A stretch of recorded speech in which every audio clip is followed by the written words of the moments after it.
Arganissima, New York. Your exotic skin, hair, and beauty source, and your one-stop shop for all your natural and organic skin and hair care, featuring authentic organic Moroccan oil and prickly pear seed oil and much more.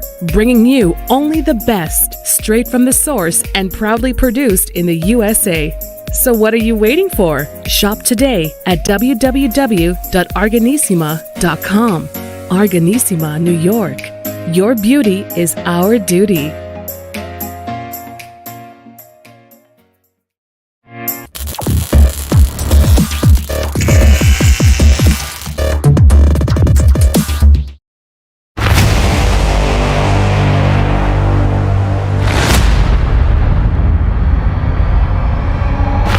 Folks, welcome back to the Sales World channel today and iHealth Radio with your host, Hurricane H. New day, new show, new topic, new background.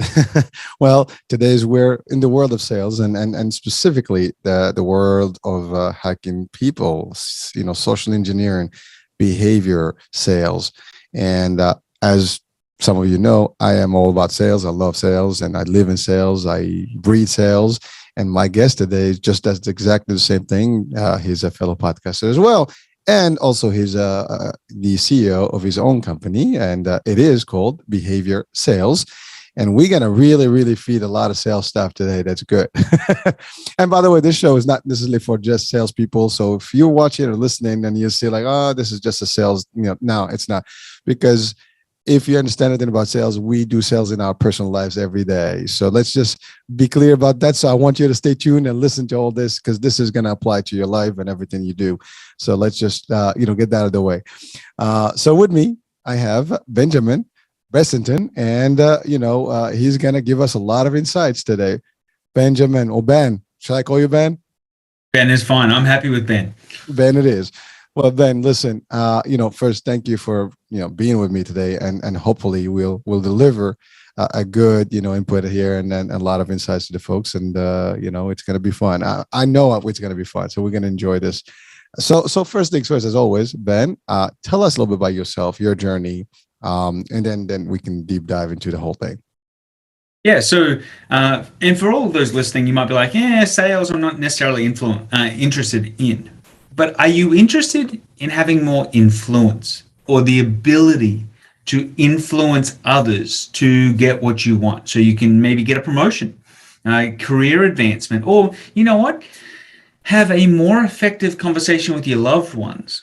So you're not battling with them or you're constantly dealing with the drama. Imagine this.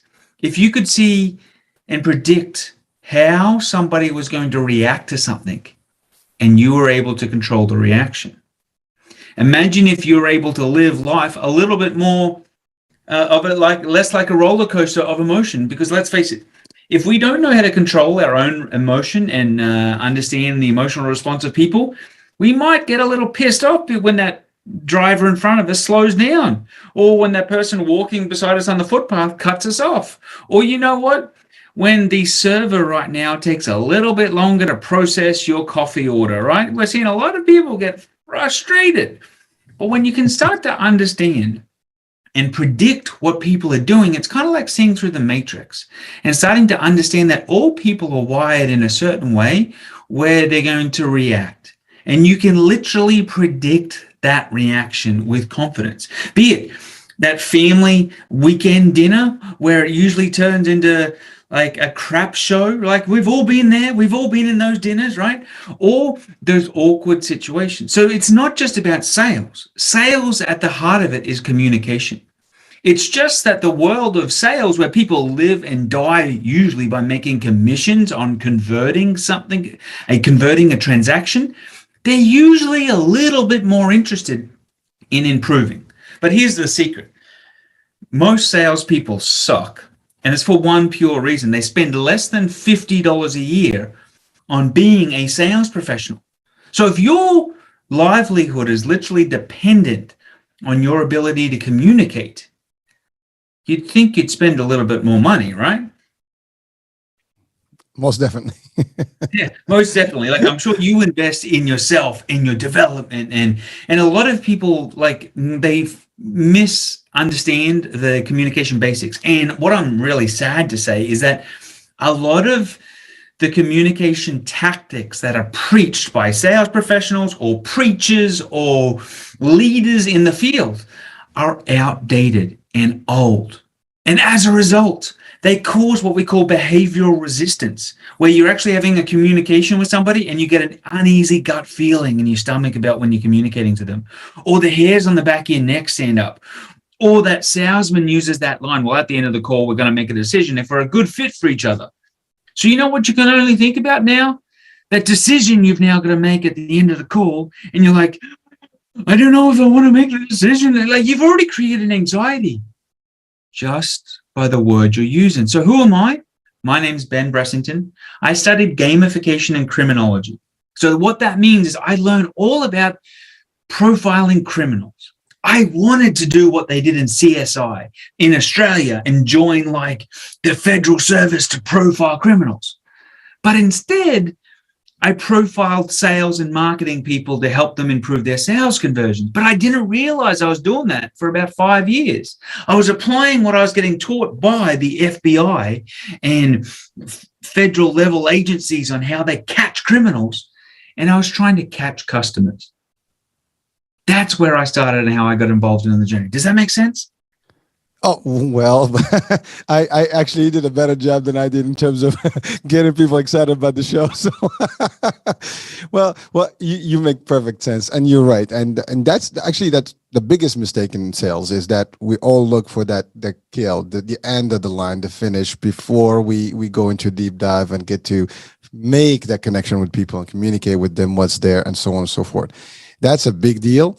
And well, let me give people an example of that. Is it okay if I share an example? Right? Sure, of course. A lot of people approach sales with the wrong mindset, and the thing is this body language is subconsciously communicated or unconsciously communicated between us. Right? There is this thing that we can read people's emotions and their intentions. Right? There's a lot of science associated to it, and there's an entire industry focused around the law of attraction. Right?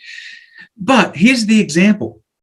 Is it acceptable for you to walk into an elevator or a lift, depending on where you are in the world, right? I have to translate my Australian, right? If I walk into a lift and I look at the person and I go, hey, how's your relationship with your mother? Right? That would be a little bit awkward for someone I've never met before. But yet most salespeople approach every single conversation with that same intention. Oh, we're going to close the deal. We're going to kill the deal. We're going to kill the transaction. We're going in for the kill.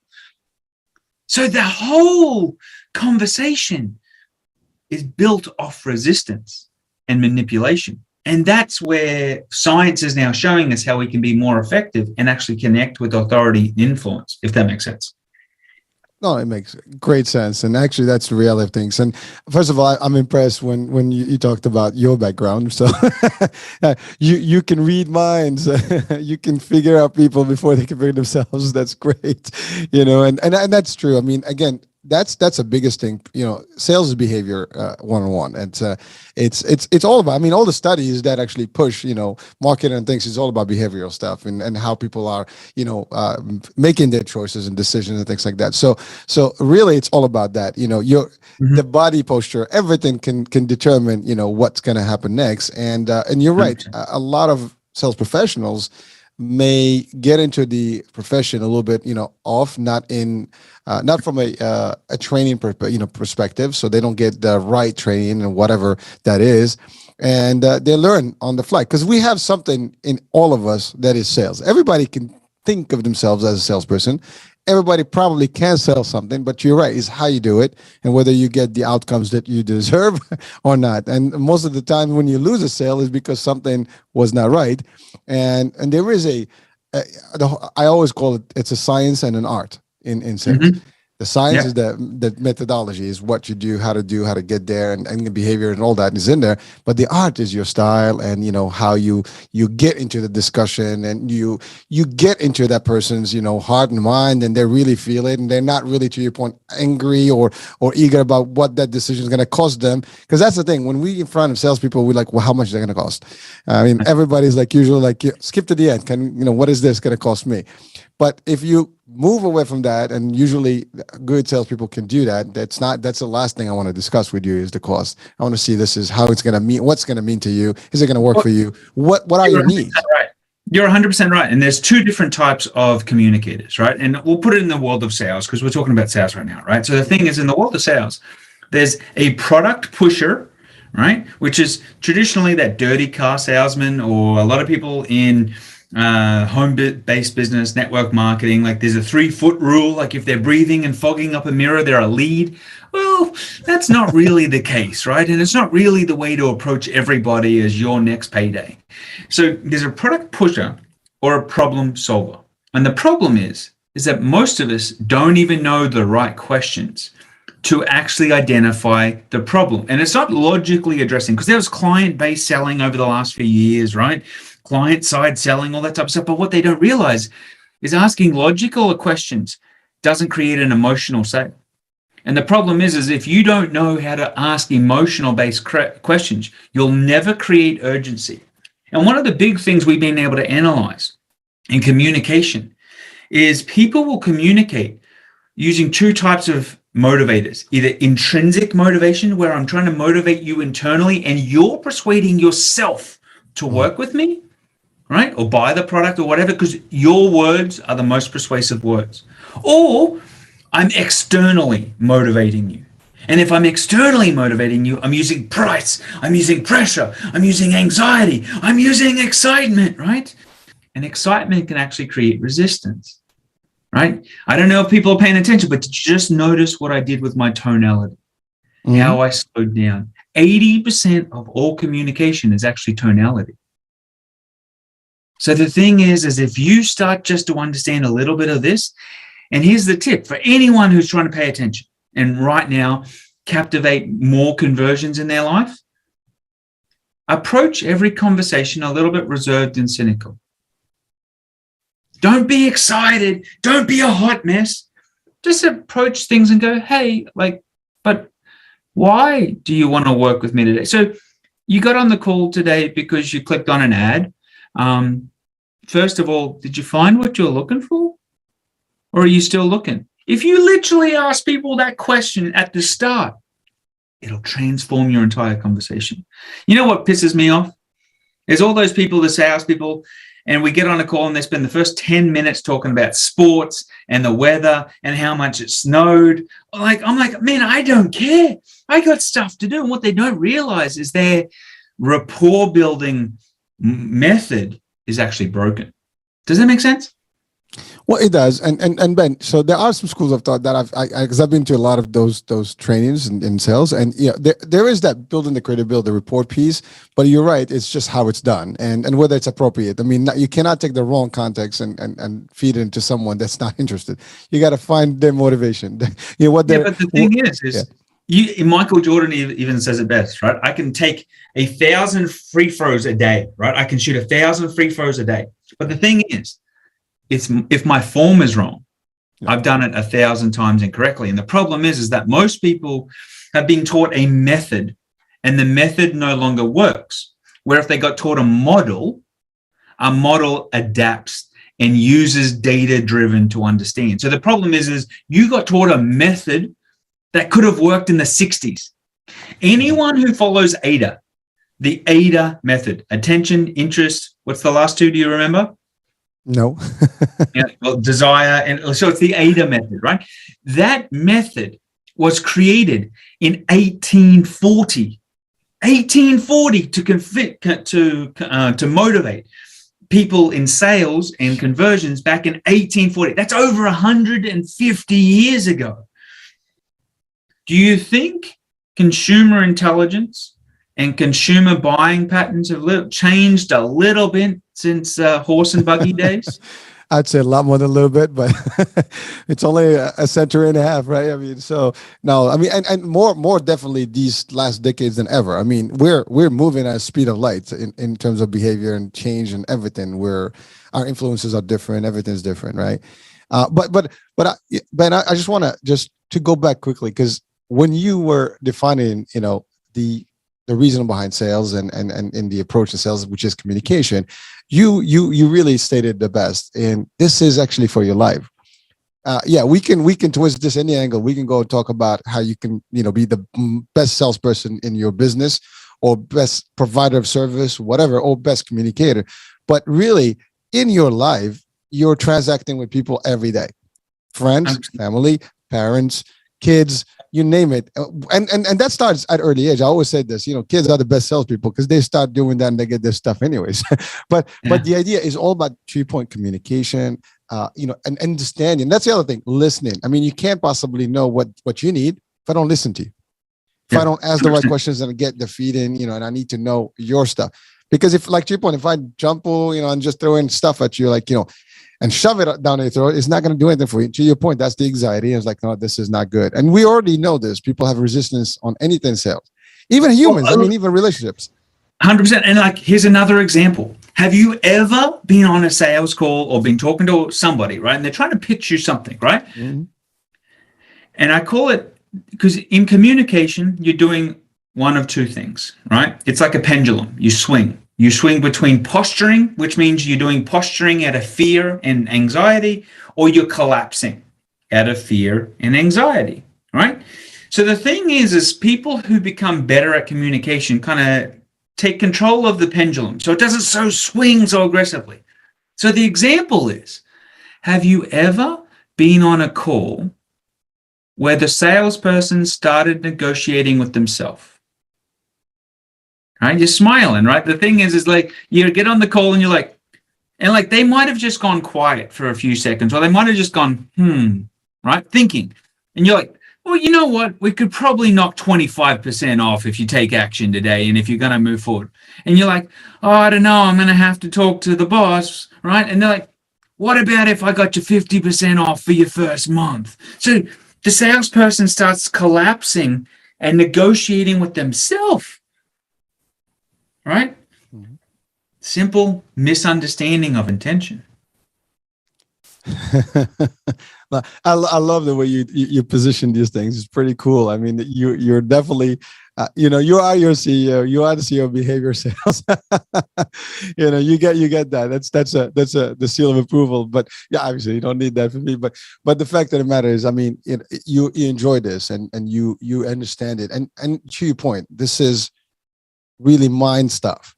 You are working mind and emotions, and all that stuff is happening, and it's actually manifesting in communication and how it's the exchange is happening, and that's also for information. When you're actually sharing information, people are receiving that information, and you have to have a way to break it down to them. I've seen it in trainings where you have two different trainers.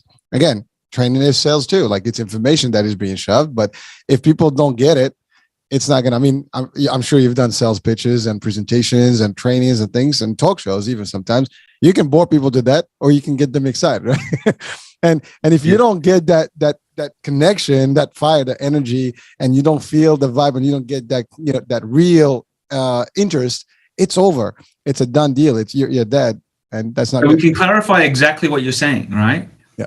If you don't stimulate the emotion, you do not captivate the interest. Ooh, I love it.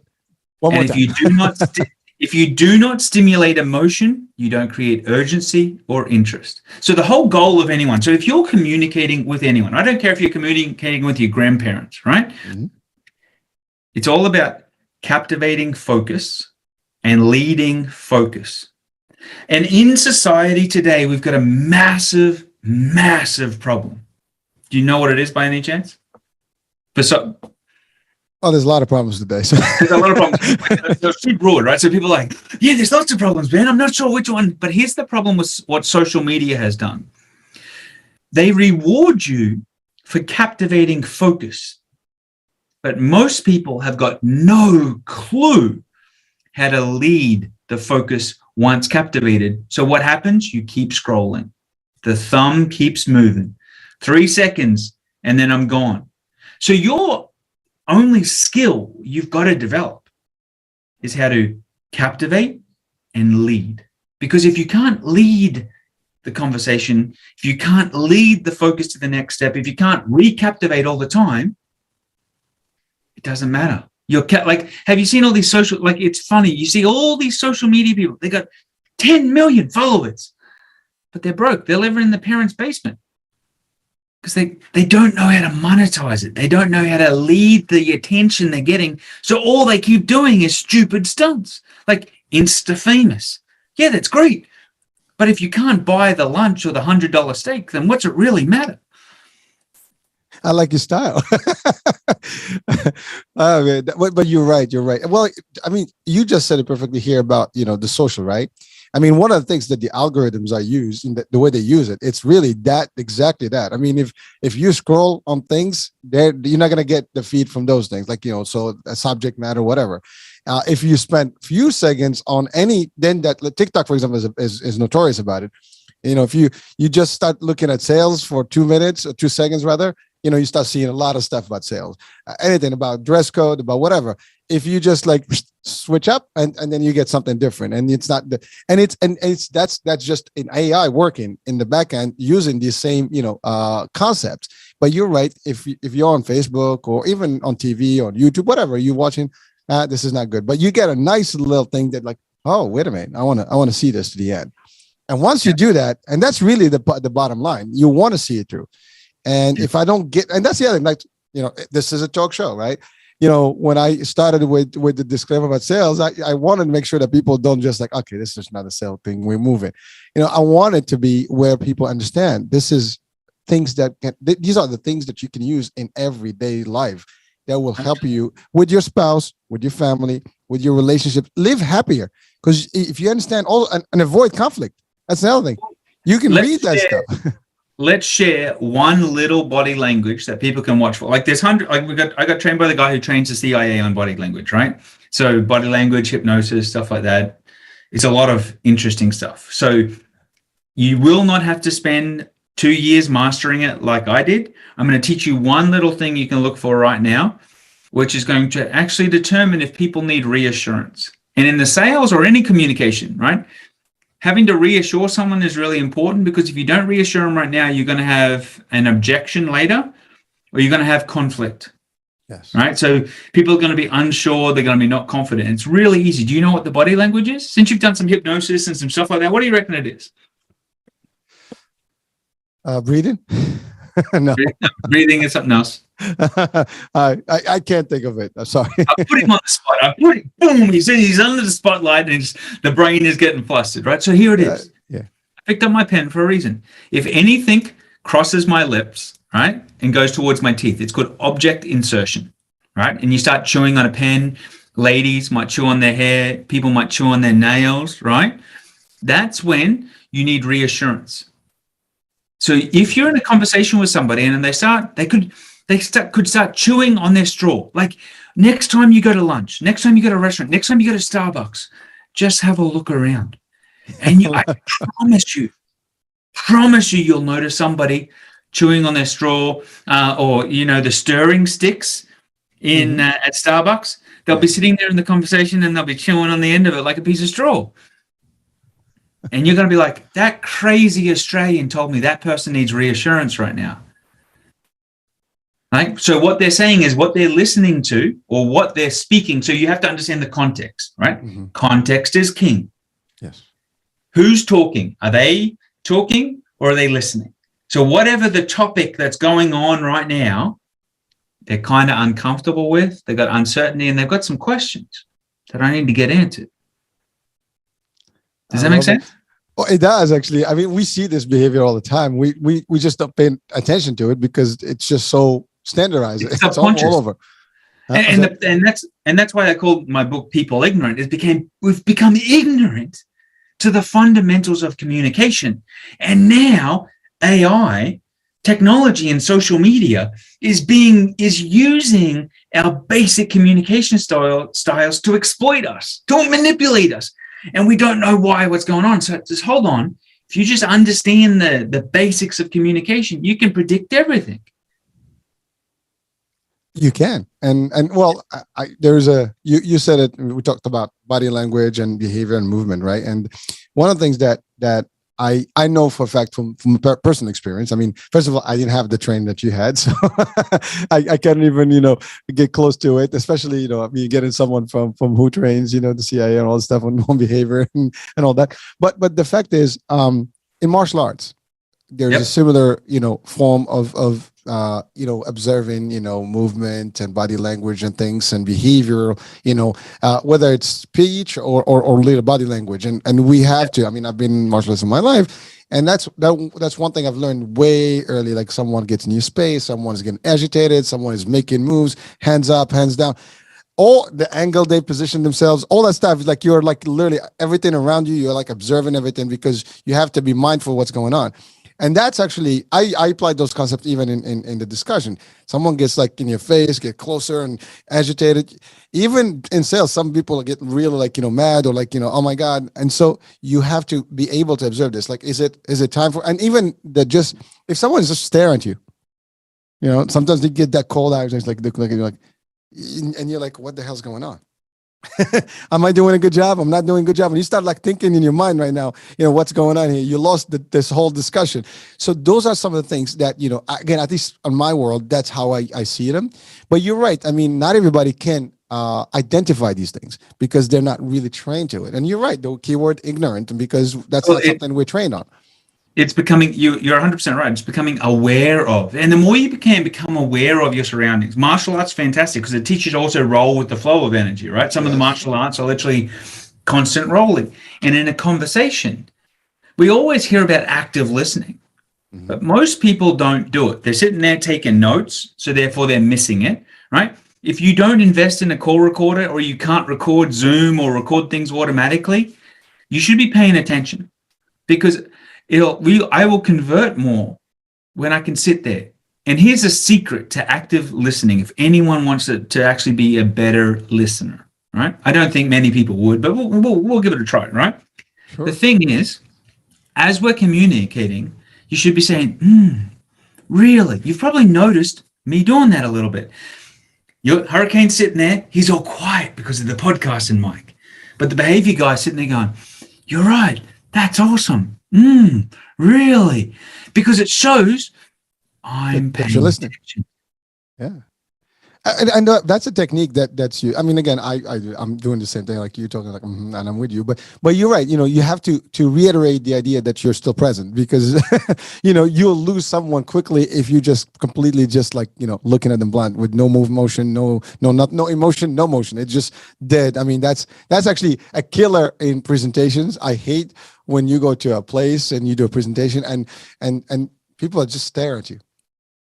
And that is not happening. Something is off. You're not getting the excitement. And I've seen it actually in a lot of places, and that can ruin, your day if you're doing this for a living. I mean, especially in sales, you go and I've seen some reps, for example, they go or trainers for that matter, they go up, but nobody's really doing anything with them. Like everybody's doing this stuff. They're just like, okay, there's no interest here. And that's exactly it. And there's no like, so how, and even in sales, I'm talking to you as a client. I'm like, so how are we doing? How does that sound? We call them tie downs, so you want to get that like, reaffirmation. How are we doing? Are we good? Is there anything like, and then also I want to show you that I'm doing that. Those are one of the best things you can do. If you want to like have some fun with people in your conversations, right? When you're communicating with them, just mirror back to them the last word they said, and like with a little bit of up. So it's just like staring. You tie downs. You're listening. Shut the hell up, right? Because then that's going to have them then explain what the hell they're talking about. So if you want to actually clarify what somebody's saying, you can just literally say the last word back to them, or the key word in the sentence they were talking about, with a little bit of an upswing, and you'll be amazed at how you start going down, right? I know. Well, it's funny. We're doing this right now, and we're not scripted. You're talking, I'm talking, and we do have to keep up with each other. And I go back sometimes to the discussion and bring some points, because that's usually what I do. I just go and pick up from those and continue the discussion. But, my mind is working double time because I need to be, catching up with you and making sure that I pick everything and literally taking mental notes right now as we speak. It is really that. I mean, and it's not easy just for people. I mean, it takes a lot of energy because you have to be focused. And at the same time, your mind is calculating what my next question is. Because some people think, well, you have questions ready. I mean, we watch TV and we watch the news sometimes, and they have these cards. I don't have a card. I've not prepared for this, in a particular way of sentences or questions, because I don't know what we're going to get in the discussion. And that's what you get in sales. You know what the topic is going to look like. You know what you're going to pitch, but you don't know the person in front of you, how they're going to behave. You're 100% right. And what most people in sales, the mistake they make is they don't have a model to follow. You'll be flying by the seat of your pants is not a model for good sales. I can 2 or 5x your sales in 90 days, right? 2 or 5x your sales conversions, right? So you could be converting at 80% maybe, right? The thing is, the first thing we do is we'd give you a model that works, and we'd give you a way to communicate emotionally without creating resistance. And it's adaptable regardless of the objection. And not every call you're going to have is going to result in a sale. But you're not looking for the sale. You're looking, is there a problem?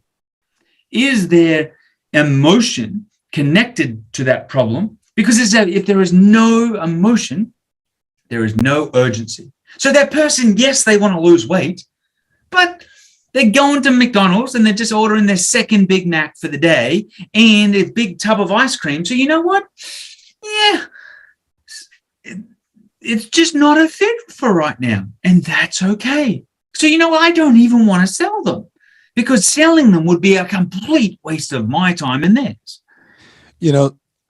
Ben, I love what you're saying, because I actually subscribe to this definition that you just mentioned. And I use it in trainings myself, because I always tell people, first of all, I have this rule. There is a product and a service for everyone, and there's a service and a product for everyone. Everybody's got their own thing. And my job is not so much to pitch you my product or service. Yes, as a salesperson, you have to, but really to identify who is going to be, are you going to be, connected with this product or service? Is it going to make sense for you emotionally? Is this something going to create the urgency you just mentioned? If not, then you're not it. Sometimes I train my folks and I tell them, you don't waste time. There is a way to identify this initially. And if the person is not going to be, this is not them, don't spend an hour with them just to try to force it down the throat. It's not going to happen. They should have killed that conversation at 15 minutes. Right? But they don't do it. Unfortunately, some people get stuck because, I got this. I think I got them. No, you don't got them. It's over. You know what that person's probably also doing is when they ask a question, right, to the lead or the prospect, they're accepting okay as an answer. And okay is a fence-sitting phrase, which means there's no emotion, right? It's not okay. So if you hear okay, you're like, what do you mean you're only okay with the marketing results you've been getting? What do you mean you're only okay with your weight loss plan that you're using right now? Because then you have to go a little bit deeper there, and you actually have to get the emotion. Because if we accept logical responses, which are really a fluff off, right? The thing is if you start probing a little bit more and know how to probe and clarify, your communication transforms. Even if you're communicating to your loved ones, just do that mirror thing. What do you mean out on the weekend? What do you mean the car? Or just, you can say it in one word. See if you can say it in one word. You'll be amazed. You can use it at Starbucks every now and again. You might get a free coffee. It's just like when they go, how do you want to pay? Pay? You might be surprised what you get away with, right?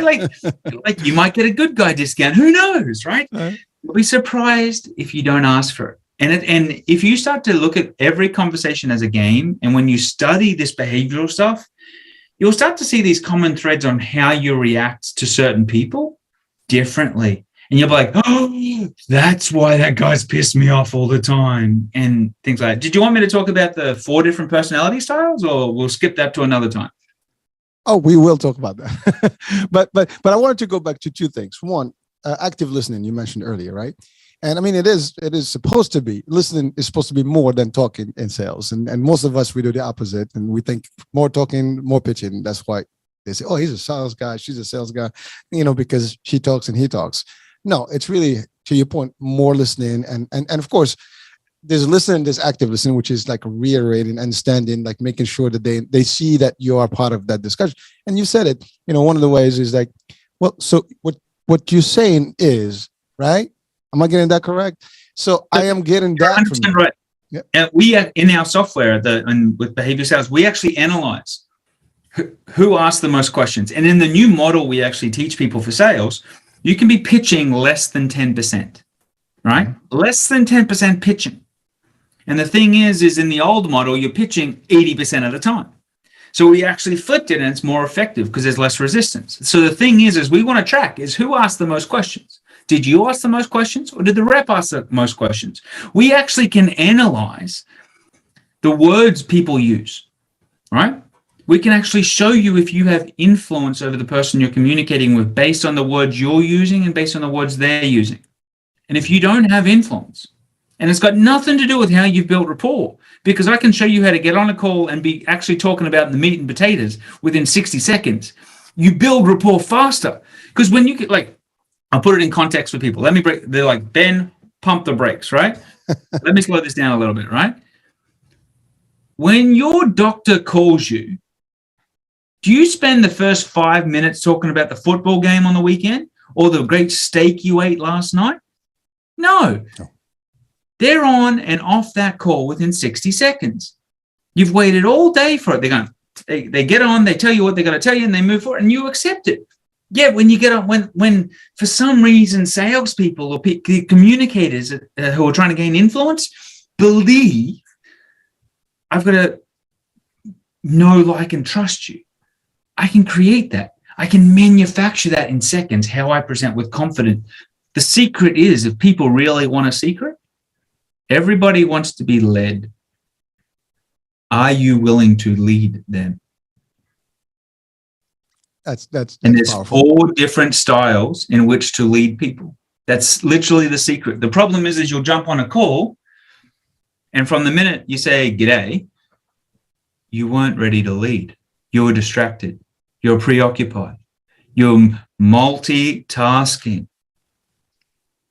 So therefore, there's what we call a bird fight, a cockfight, because people are trying to work out who's leading this thing. And if no one's leading this thing, we're just going to circle the drain for 20 minutes. Well, I have to, before we get to the styles, your key, that what you just did there is actually what you hear on a call, for example. To your point, we're talking about calls. If a person is like coming to you like, hi, can I speak to Mr. Okay. Just doing this to me, like if you're on the other line, like, wait a minute, this is not going to be exciting. But, well, hello. And there's a tone. The tone is what makes it, especially if you're not visually seeing the person. I mean, I'm seeing you right now, but imagine if we were talking on the radio, it's going to take a little bit different. I need to get a little bit more energy from your voice and see that connection. Sometimes that's lost in the discussion. And on telesales, for example, it's a big deal. They can ruin it right off the top. Customer service is even worse when someone's like, this is John speaking. How can I help you? Wow. I mean, that's not giving me a good confidence right at that moment. So I just wanted to talk about that for a second. But now let's go to those styles.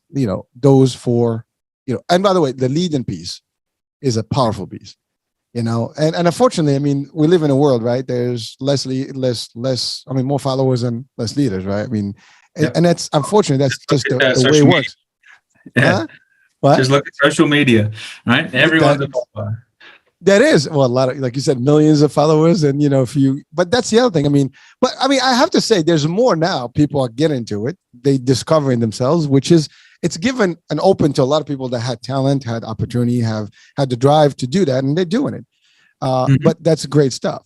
But you're right. I mean, even politics. I mean, that politicians are great salespeople, great communicators, great pitchers, and they know how to do exactly what you said. Talking about behavior, they convert you. I mean, like you'll go. They have professionals that help them and critique them and give them feedback on everything they did and how they staged. They are all trained on how to be staged. But this is the thing, like politicians will watch their presentations back, right, to improve. Yes. Yet, how many salespeople have listened to a sales call? Listen to one of their own sales calls. Listen to one of their winning calls, right? Most of them don't even record their calls, which is a sad reality. I'm like, well, if you're not recording your calls, how are you getting better? But yet, you'll record the football game and watch that thing 15 times. Yet, you don't even play anymore. Oh, Ben, let me tell you this. I do this, right? I watch my shows. I listen to them. My wife sometimes like, you love to listen to your voice. No, I don't listen to my voice. I listen to my mistakes and how I do so I can improve on them. And I use that in trainings. As a matter of fact, we record them and we calibrate the training, sometimes the session or presentations in practice. And we also calibrate the real calls and real presentations to show them, well, you could have said this differently. This is what went wrong here. This is what could have been. But you're right. If you're not the feedback is key. I mean, we all think that we're hot. We know what we do and we're good. And at a degree, you can get to that point, right? But at the end, what I think is hilarious? Yeah. Is like we'll talk to a salesman, and I'm like, so what's your closing rate? Oh, 80%. Yet you're making 30 grand a year. So you're 80%. Like you're closing 8 and 10. Oh, no. It's 8 out of everyone I pitch. Because now what they've done is there's this thing now of bad math, right? Mm-hmm. It's not because they don't know where their phone is. It's just like now they're not considering every call a pitch, right? So the thing is, oh, no, it's only the people I presented the offer actually did the full close or presented the signed contract. Is like that's who they're now counting because you've got to count everybody. Because we know not everyone's going to show up, and that's okay. And not everyone you're going to be able to present to, or not everyone you're going to connect to, but you've got to count everybody. So the thing is if you want to get better, bad math does not help you. You need to be honest with the math. Well, here's what my rule is: 100% conversion. I mean, really, that's what you have to strive for, right? If I talk to you, I need to convert you, and again. You're talking to me, there's a reason. If someone picks up the phone and calls you, they already are interested. There's a good chance that they are. I mean, they will not just pick up the phone call unless they call you by mistake. They misdialed, but they will be calling you because they want to know. Now, you already have an audience that is interested in whatever you have to offer. And by the way, this is not even just sales. You're in a date. It's the same thing. You are, with family and you're in a party. They're there. It's a matter of socializing. We're on social media. It's connecting. It's that kind of, so the more you can convert in terms of those discussions, it works. So that's actually, you're right. People are miscalculating. They're thinking that, oh, my success rate is high, but what is your percentage? What universe you started with is huge. And you actually may be doing a fraction of that. And that's not really the point. How can we move from that 10% or 80% of the 10% you've talked to 80% of 100% of what you talk to? And that's actually... And they don't understand the math of things. They don't understand that, hey, so right now, if you're only converting most salespeople, like single digits, 5%. So that means 95% of the leads you get, or the leads that your business is paying for, which are several $100s, depending on the industry, it's the average cost of you actually having a conversation with somebody is around $2,500. That's $2,500. Just take that in for a minute. So yes, you might be getting a $3 Facebook lead, but how long does it take for you to get in contact with that person and blah, blah, like it takes time, takes energy, takes effort. And when you factor in the full cost, there is a bigger number than what you think it is or what your ad guy is telling you. Right? And the thing is how long are you going to find it acceptable to waste 95% of your money on everything you spend, knowing that you could be converting more? Well, that's a big loss. And if it was anybody's money, they would not, accept that, right? But yeah, because it's the boss's money or the business's money, people are like, oh, it's okay, it's fine, right? My sales guys are doing okay. Yeah, but okay is costing you a loss of X dollars. And if you haven't realized, how I even presented all of that was emotionally driven. Yes. Well, it's again, emotions key. It's all I presented the question of, have you thought of this perspective? That's literally the framework I just walked you through. And I presented the thing of you now asking, well, what is it really costing me? What are my sales conversions metrics? Not by saying, oh, you should be thinking about metrics and blah, blah. I just presented you a story in a new perspective. You're literally highlighting the actual true story, the real deal, but and again, a picture is worth 1,000 words. When you actually put it that way, people will like, oh, wow, damn, I didn't ever thought about it that way. And I always thought like, I'm doing my thing, but because they're narrow-minded, when you're literally given a task, you just need to convert people. But I actually have a habit of, in trainings, and this is, just for people also listening, if you are doing this and helping people and you have teams, whatever, make sure they understand the rationale behind things and what all that picture is. So they have it in their mind when they're actually communicating, because if they understand what it takes to get that for them, they'll appreciate it more. If 100%. They don't, it's like if I give you a gift right now, it could be a very expensive gift. Then I give you a brand new car and you hit it on the wall or whatever and you dent it. You're not going to feel so bad. You didn't spend the money on it. But if it was your money that you spent on that vehicle right now and you hit it, God damn it, I got a dent in this thing, and you go crazy, right? And that's exactly because you don't have any connection to the value that was put in there for you. Same thing for our kids, right? I mean, they take everything for granted. They get stuff. Okay, Dad, can I have this? Can I have that? I can speak, by experience. And when they work, oh, that's expensive. Now it is expensive. It wasn't expensive when it was my money, right? Now you buy it like, oh, that I can't afford this. The sneakers you wanted for $200. Yeah. It's different now. It adds up, right? But again, talking about behavior, this is all that. And thank you for actually bringing that, because it really changes the dynamics. The perspective is different when you look at it from the way you presented it. And by the way, that's applicable everywhere, anywhere. Not just if you're a telesalesperson or sales in life. If you're having a discussion and even dealing with a problem, criminology, you got to talk about, at court, you got to have to present the whole facts and what the damage is, because we're looking at one angle here. Now we're going to look at a bigger picture. There's more to this story than what you're presenting. So it could be done in every single angle, and it can change things on how people perceive it. That's how jurors can be, changed in their decision based on how the presentation goes, right? There's a 100%. Lot of stuff. It's all psychology. So Ben, I haven't forgotten. We need to talk about those 4 styles because those are the key things. So let's talk about them. Oh, we'll talk about them real quick. So the thing is I'll give people a crash course in personality types. You may have done a personality test in the past, right? And a lot of people are like, well, that's great. And then they forget about it. That's the problem with personality tests is they forget about context, and it's difficult for them to apply into every conversation. So the thing is we worked out a model that allows us to implement and focus more on implementation.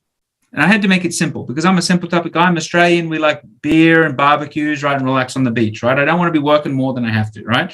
So if you want to enjoy life more, this is the model for you. If you like crazy details, this probably ain't the model for you, right? So 4 birds. I'm going to test you along the way. So pay attention. There's 4 different birds. First of all, we have Liberty, the eagle. Call Liberty the eagle because she's just as mission focused, fighting for liberty. She's got a cause she's fighting for, very results orientated. What's the task I have to do to get this ROI? Very fast, very quick, snap decisions, right? Usually likes to be a leader, hates losing. Can you picture anybody like that? A lot. Yeah, a few people, right? So what was the name of the bird? Liberty eagle. Yeah, there you go. See, you're paying attention, right? and if you aren't aware, that's an engagement captivation strategy. So I've asked back so that now you'll remember more than ever, right? So, and this is activating the short-term memory. And here's the secret. When you want people to engage and remember stuff, activate the short-term memory, and then continue to activate it the whole way through. So next, I've got Vegas the peacock, and it's just like Vegas. Glitz, glamour, they got the chain, they're wearing the Gucci, and they want to make sure you know it's Gucci or Louis Vuitton or Prada, and they want you to know that this t-shirt cost me $850, right? And man, I paid with my black Amex while I was driving my new Lamborghini, man. Like, it was fast, right? And these people have got a story. They love status. They care not so much about the details, but about the story and the emotion and the status. And the type of people that'll cut you off when you're telling a story to tell their story about another story. Know anybody like that? I think I might make that mistake. No, I'm just kidding. But So yes, yeah. Go ahead. So one of the things you want to be aware of is everyone has a primary and secondary bird, and it changes based on context. That's why you're someone different with the kids, someone different with the wife, someone different at work, someone different when the boss walks in, right? These things, primary, secondary, and it's all contextually driven. So it's being aware of this. And one of the things we can actually do is we can convert a LinkedIn address or an email address into a full personality profile without that person ever answering one question, right? So that's what we can do. We've got this intelligence that we do stuff with. So amazing. What was the name of that bird? Vegas the peacock. Yeah. So what are the two? Liberty the eagle, and Vegas the peacock. See, you're gonna master body personality types faster than anything. So bird number 3, right? This one I call Tank the pigeon or dove, depending where you live or what type of animal you resonate, right? Just think of pigeons in the park. They're a pack animal, very flighty. They hear any noise, and they're like a dog could bark on the other side of the park, and the birds are going to take off for no specific reason. Social animal, want to be everybody's friends, right? Hate conflict, will run from conflict, right?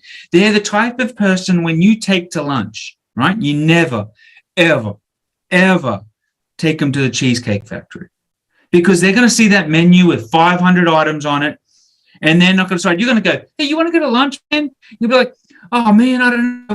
I went to lunch yesterday, and I'm going to lunch tomorrow night, and I've got lunch. But I'm like, but Jim and Sally are coming in. Like you've decided you're going to lunch, right? They're still thinking about it you can't ask them, where do you want to go? Because they're telling you their food meal plan for the last 2 weeks and what they're having for the next 2 weeks. And you're like, I just want tacos. Seriously, we're going for tacos. I don't care if you had tacos last Wednesday. And the thing is like, have you ever sat at the table with these people? And they're like, the waiter comes up and goes, do you know what you're having? And they're like, oh, come back to me. I'm not too sure. And they're literally watching what everybody orders around the table, and they're smelling the food and looking at the meals as everyone goes, you know anybody like this? I do. I listen. It's funny because I think that all these styles of people, these types, are available around us, and we all meet them and we engage with them daily. So it is amazing. But I love the way you break it down. So the question is, tank the pigeon or the dove? Yeah, so why is it tank? So I called this one tank because it's like a tanker in the ocean. They're slow moving and slow to change. Because when a tanker's got to turn around, it's not going to be like the peacock, right? Fast actions, right? Like they're moving. They always got to be busy doing something. But the pigeon, tank, slow to make a decision, right? Hates making decisions. So the name allows you to think slow, right? And the last one is called the thinker, right? And this is an owl. And an owl is a knowledge-based bird. They would rather be right than rich. They're the person who does have a lot of the letters after their names. They want you to know the college they went to, the degrees they've got, every certificate they've got.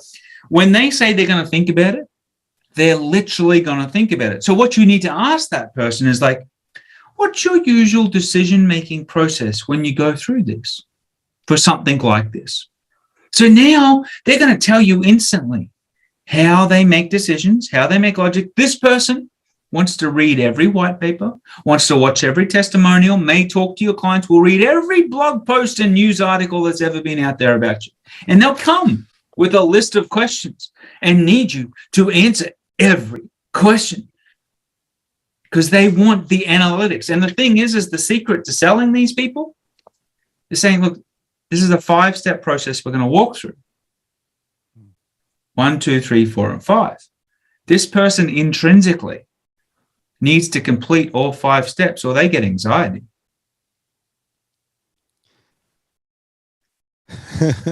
You just remind me of an interview process where you have to have, people in the interview complete the stars, and they have to actually, when they give you half an answer and you have to keep digging and stuff. If they don't complete that, they don't pass. It's all similar stuff in my mind. Is just crashing here. So the thinker, that's the owl, and I love it actually. I mean, just the perspective, because you actually covered almost every type of personality you can come across in all the different angles: the slow one, the fast one, the shuffle one, and the one that is analytical. They're gonna have to write down everything and break it down to the science. And those are all people that you don't know if you're gonna get them. At any given moment, if you're in life, you're going to come across them at all times, and you have to understand how to behave with them. You have them with the employees. Sometimes that's your employees' characteristics. Mm-hmm. Well, it could be your family members. One of the big things we do is literally help companies understand their culture and understand what employees they have in different roles. Because you might have an eagle in customer support. So when the customer calls up, right, they're task oriented. All right, let me show you how to fix this. And you're going to go here, you're going to click here, just let me do it, would you? It'll be faster. So what happens to the client? The client's like, oh, I don't know. I'm sorry. The client then feels, there's this thing we actually call the happiness sandwich. And the secret is there's a lot of research that talks about, it's all about how you make people feel. And people only remember the start and end of something. So both those experiences you have to focus on in being great. Because I'll forget the drama and the trouble and everything I went through if you make our ending experience pleasurable. You make me smile, you make me feel happy or a positive emotion, I'll think the whole thing was bloody fantastic. I'll forget that I was frustrated for 3 hours because my computer wasn't working, but you made me feel awesome and you heard me. Does that make sense? It does. As a matter of fact, I always say, I want you to make them feel like the best thing that happened to them today is you. Yeah. And really, that's what. And by the way, all of us, we want that. If we encounter anyone during the day, we would love to have everyone actually that we meet the best person we met that day. And if we use that concept, to your point, we can really live a different, life and a different perspective, and be able to deal differently with folks. And it's amazing. But so Ben, I love you got this down to the science. I have to say, I give you all the kudos and the chapeaus and everything you want. I just made this up yesterday, and this is my first podcast ever. Never done this before. I don't know what you're talking about. Well, if you did, David, you're just, again, I'm gonna give you more of those. But the company that you've created, ultimately, this is this state-of-the-art stuff. This is the next level generation, and really understanding the behavior of, sales and people, because that's synonymous. It's the same thing, right? And really the way your systems, the way the analysis is done and the AI is working, things like that, that is powerful. But so I want to just, because we're coming to the end of the show, but I wanted to go to the idea of, now this is strictly for companies. Can it be also used by individuals? Can it be, there's different programs you have. Yeah. So it's the whole goal on what we're trying to do is provide you, the user, with feedback on the behavioral and emotional intelligence that's going on right now. Because a lot of the time we miss it. If you're just emailing back and forth, you may not realize that person's angry. You may not realize that person's frustrated. You may not realize that they're just not happy. You're missing it. You're becoming ignorant to it. So what we're doing is there's so much communication every single day. We're trying to show you the emotional triggers and the cues. For example, the conversation we had, did it start happy? Did it finish happy? Or did I leave you in a negative emotion? And there's a range of negative emotions. There's not just one, right? There's 7 negative emotions. So the thing is if I've left you in that scale, negative emotions fester. So that should be a trigger for someone to work out what went wrong. And let's make sure we get this person happy quickly, because the last thing I want to do is be blindsided by them churning. Mm-hmm. Right? Churning means leaving or abandoning, canceling, whatever, right? So the thing is this happens and it happens in Slack. There's all this communication out there that we help you analyze. Like, we can help you understand the personality type of somebody based on their email or based on their LinkedIn address. So now when you go to call that lead, imagine if you knew what their personality type was with the high state of confidence. And even if it was wrong, you knew how to adapt because you knew what bird they were. Like within the first 30 seconds, you could tell what bird they are. That's what we teach people to do, right? Yeah, but I'm sorry. You just clicked something in my mind. I have this thing with LinkedIn, and I get inboxed, emailed every day. And unfortunately, most of the folks that email me, they don't even know anything about me. They see my profile, but they're really the wrong, I'm the wrong guy for them.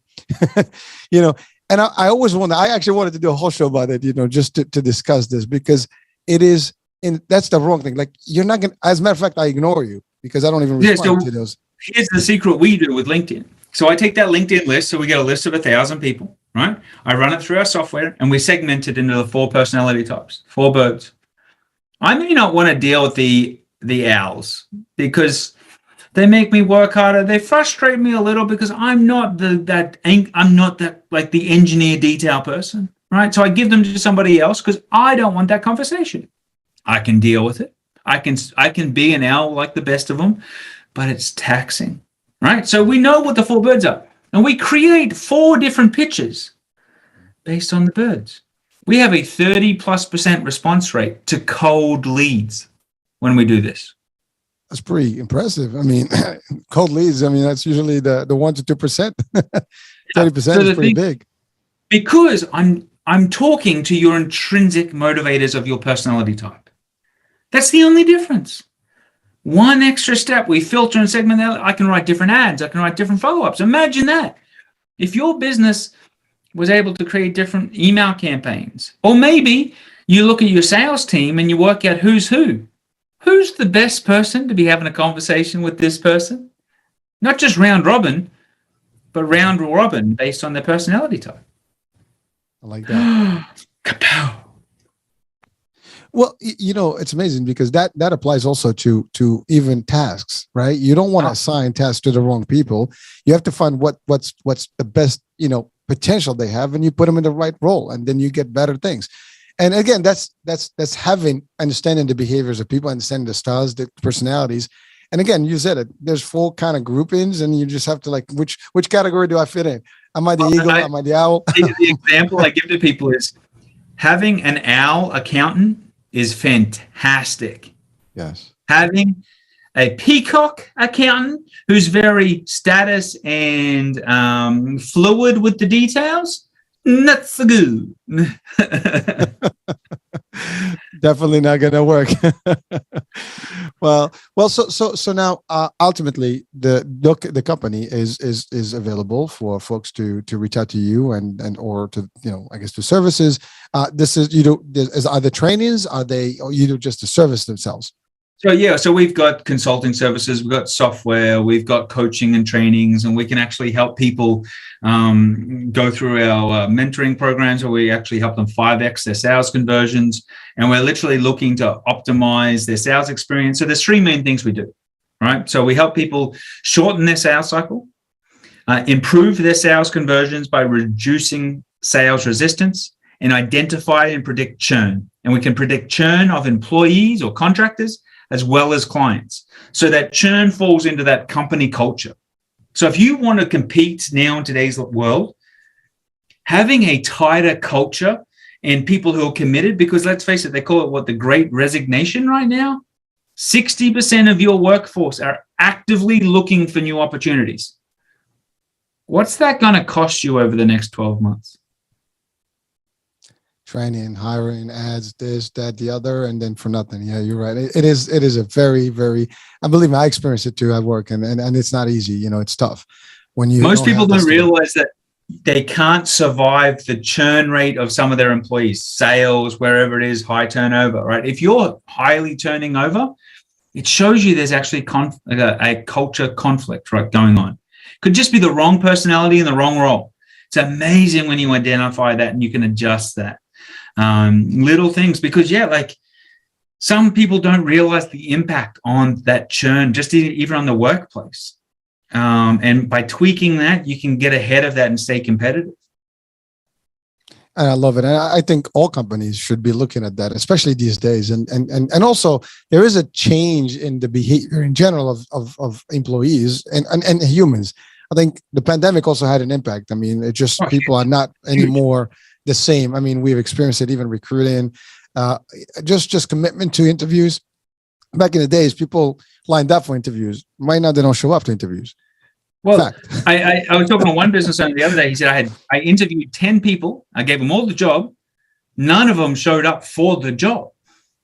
Oh, that too. We've seen that. You know, they have a start date, they don't show up. That's another one. I mean, but I'm saying the culture has completely. I mean, it's just a whole new world.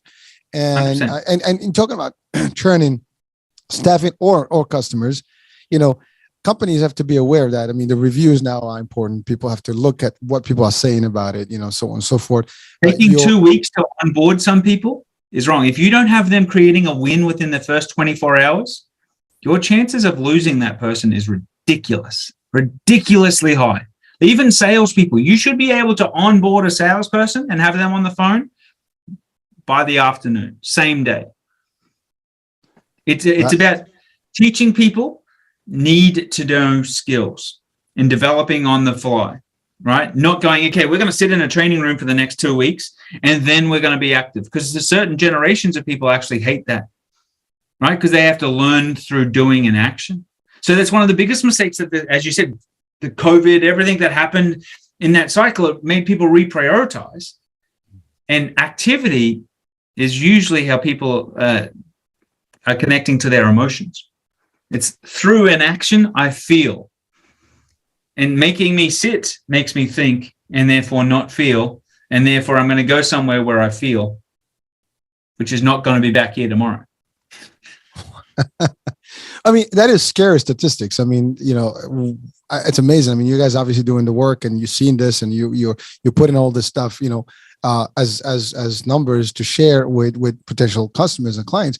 But it's real crazy numbers. I mean, the fact that you just said it that way, I mean, you're right. The new generation has a different appeal in terms of the work and how they see the work and what they expect from the workplace. I mean, I see even my kids, you know, they just don't have the same work ethic that I had, you know, when I was their age, right? And that's just the way it is. And you have to adapt to it from a business perspective. In sales also, you have to adapt to a lot of things. And it's tough because sometimes, depending on the industries, it could be a little bit more taxing because some things you said it, 1 day training. Maybe it would work for a telesalesperson that has some sort of, you know, training, but you're right. You cannot, the best training is to do it. You know, we have a joke in ninjutsu. So in martial arts, you know, everybody thinks that when you go to martial arts, you have to get through white belt and go into the different belt levels before you get to black belt. Well, in ninjutsu, if you think about the ninjas back in the samurai days and all that time, right? Well, you think the ninjas had to actually go to training, like, you know, from different belts to actually go fight the samurai? No. They just became ninjas as they fought the samurais and survived. So day one, you're just basically in the clan. Let's go. We're going to go and you can make it or not make it. But hey, well, there's certain things that you can have these people doing, right? It's not like you're going to have them doing everything, but we can have them doing something that's making them progress and feel a win, feel a victory, right? And that's just fundamental elements of gamifications. And that's how every game is designed. How soon can I get you to experience a win so you'll come back and do it again? And then what I do is as those levels increase, the things get harder. I need you to experience a little bit of resistance, but if I give you the full world resistance right now, you're never going to play the game. I love it. Well, yeah, I mean, the boot camp training concept is no longer acceptable. Let's call it for that way. Back in the days, you put people in a boot camp and, you know, they learn the hard way. Here, you ease them into the hard way, but you actually train them one piece at a time and show them that they can do the pieces. And that's actually a different, and you're right. I mean, you guys took the time to really develop it to where it is, understanding the new culture of the business world. And that's a big deal. So how do we get people to reach to you or to reach you and your company? It's really easy. Behaviorsales.com. That's behaviorsales.com. You can spell it the English way or the American way. And if they want a whole bunch of free stuff or they got questions, easy. Help at behaviorsales.com. That's help at behaviorsales.com. And you can connect with us, and we'll be more than happy to answer any questions, give you some guidance, and show you what's truly possible. And if they want a free copy of the People Ignorant book, just mention the podcast, and we'll literally send them a copy of that with some of the bonus resources without no cost, no charge. I love it. I love it. Thank you for that. And I will have the description and the connection and the link to your website, and so people actually can literally just click on and hopefully reach out to you. And I personally will also, stay in touch with you because, what you do can be very useful in a lot of my worlds. So let's continue that discussion of the air here, but definitely there's going to be some opportunities that we might be able to discuss, further. Awesome. But so Ben, this was a great hour. I had a terrific time. It's always good talking, sales and really more than just sales. Like we've talked about a lot of things here and things that can be applied in real life. And anyone watching and listening right now, I mean, you can take a couple of elements that we discussed today and apply them daily. You will see a change in your life and behavior and connection with the world. So any last words of wisdom, Ben, before we close today's show? Just as I said, remember, behavioral intelligence is going to literally give you a competitive edge, and it all starts with you becoming aware of the behavior and the reaction or response you're getting with everybody. And with that, thank you very much, Ben. It was a pleasure. Folks, thank you for watching with us today on the Sales World channel, iHealth channel, and listening on iHealth Radio. I'm your host, Hurricane H. We'll be talking soon. New show, new day, new topic, new guest. Bye for now.